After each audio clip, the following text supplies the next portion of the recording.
Cette table, elle a été lancée lors du dernier RSNA, elle a fait un carton sur le marché américain. Elle a fait un carton, pourquoi? Parce que c'est une bonne table, bien sûr, mais aussi parce qu'on a mis l'accent sur la cybersécurité.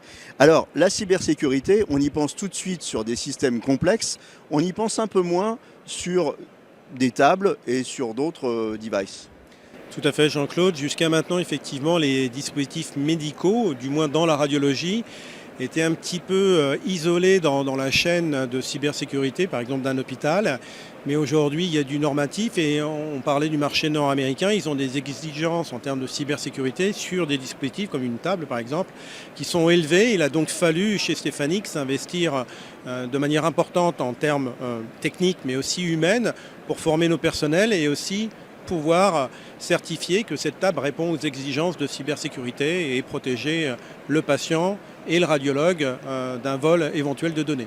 Alors, gros effort de formation chez vous pour monter en expertise et pour aussi monter en technicité en termes de cybersécurité sur le matériel. Tout à fait, parce qu'aujourd'hui, c'est ce qu'on appelle des attaques par rebond dans les hôpitaux. Ce matériel, il peut être vecteur d'une attaque au travers simplement d'un collaborateur qui n'a pas fait attention en cliquant sur un lien, on reçoit une commande d'un client, on ne fait pas attention et ça peut commencer comme ça. Donc les hôpitaux sont particulièrement sensibilisés sur le fait que leurs fournisseurs puissent répondre à leurs exigences.